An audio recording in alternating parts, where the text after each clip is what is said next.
Rob Phillips ydw I, a fi di'r archifydd sy'n gyfrifol am yr Archif Wleidyddol Gymreig yn y Llyfrgell Genedlaethol. Mae heddiw yn marcio 100 mlynedd ers arwyddo Cytundeb Heddwch Versailles, un o gyfres o gytundebau gath ei arwyddo yn dilyn y Rhyfel Byd Cyntaf.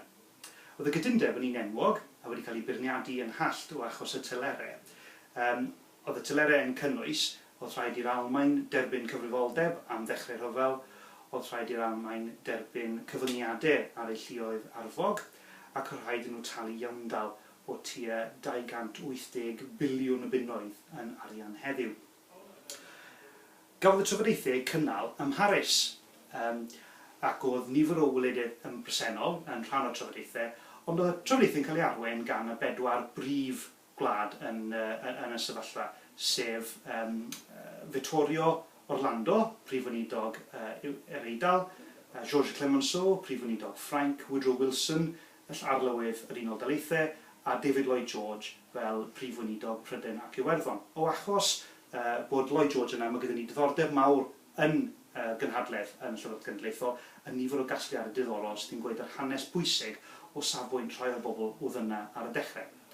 Nawr, bod yr gynhadledd yn cael ei adnabod fel Cynhadledd Versailles, oedd y rhan fwyaf o'r trafodaethau, yn arbennig y trafodaethau cynnar, wedi cael ei cynnal yn Ceid Orsau yn Paris ei hunain. A mae gyda ni nifer o ddogfennau yn sôn ambiti y dechrau'r gynhadledd, gan gynnwys y disgrifiad yma yn papurau A.J. Sylvester, lle mae fe'n disgrifio ar y cyfarfod agoriadol. There, today were assembled around the conference table the principal representatives of some 27 nations. It was a marvellous and epoch-making assembly which met in the Salle d'Orlage in the Quai d'Orsay. For the first time in history, the press represented and some 250 journalists were present. So ni'n cael syniad o pa mor fawr, pa mor bwysig oedd y gynhadledd yma.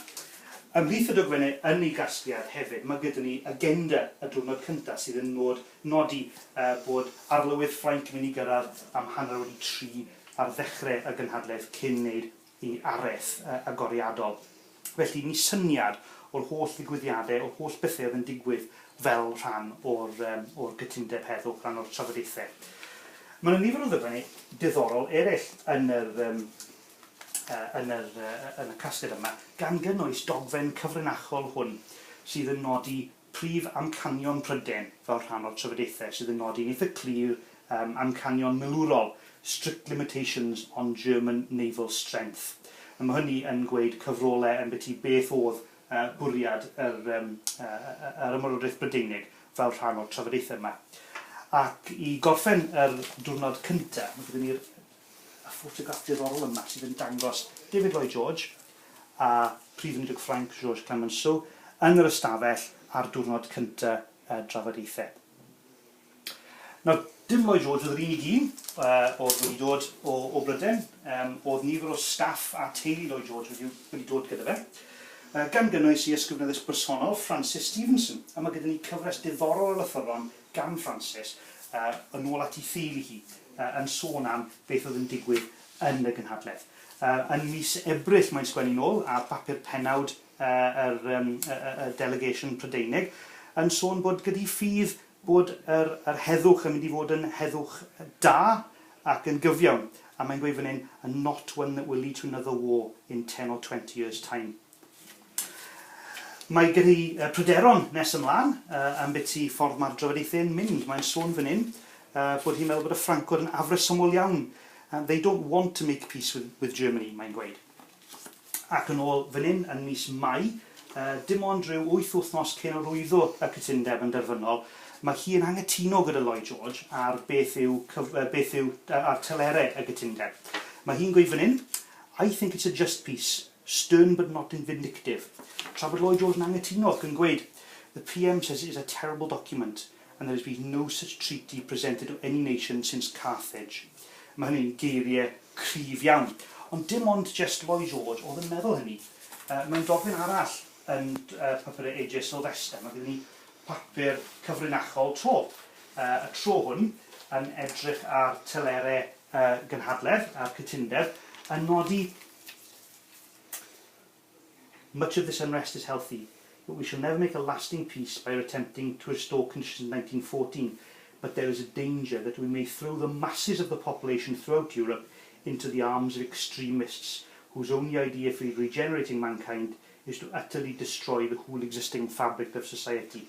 Felly oedd nifer o bobl yn rhagweld bod tylerau Cytundeb Versailles yn mynd i arwain at broblemau maes o law. Ond dim jyst mater o trafod sych oedd y gynhadledd. Mae cerdyn post fan hyn gan Francis Stevenson yn trafod y bywyd cymdeithasol oedd gyda hi. Mae'n sôn bod nifer o lefydd neis i fynd am dro. Mae'n sôn am partion a chiniawau gyda pobl gwahanol. A mae gyda ni ffotograffau yn dangos teulu Lloyd George.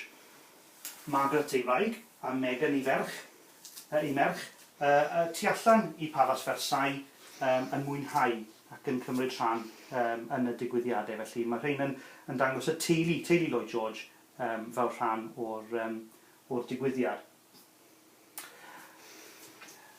Wrth gwrs, diwedd y cynhadledd oedd yr arwyddo. Arwyddo yn hynod bwysig. Ac oedd diddordeb mawr. Yn llythyron Francis mae'n sôn bod hi'n awyddus iawn i fynd i weld yr arwyddo, a mae gen i llythyr at A.J. Sylvester fan hyn, yn sôn bod nifer o lefydd cyfyngedig iawn, dim ond 60 sedd ar gael ar gyfer Prydain fel rhan o'r arwyddo. Nawr, mae Cytundeb wedi cael ei beirniadu yn hallt am bod y tyleri ar yr Almaen yn rhy llym, rhy hallt ac yn anghyfiawn ac yn anuniongyrchol wedi arwain at yr ail ryfel byd rhyw 20 mlynedd yn ddiweddarach. Ond mae rhaid ni gofio bod yna pethau pwysig, newidiadau mawr i dod allan o Cytundeb Heddwch Versailles. Un ohonyn nhw oedd trio sefydlu cynghrair y cenhedloedd. Nawr, erbyn hyn, dyn hwn ddim yn swnio fel syniad mor chwyldroadol, ond ar y pryd oedd sefydlu corff rhwngwladol lle oedd cyfle i drafod rhwng cenhedloedd, ond oedd hefyd i fod rhoi trefn ar berthnasau rhwng cenhedloedd. Y syniad bod mynd i ryfel i ymosod ar eich cymydog yn anheg ac yn anghyfreithlon. Oedd rhaina yn pethau chwyldroadol iawn. Ac yn y dogfennau fan hyn, mae gyda ni copi o gynllun gwreiddiol, un o'r syniadau gwreiddiol am sut i sefydlu y cynghrair a sut fyddai'n gweithio.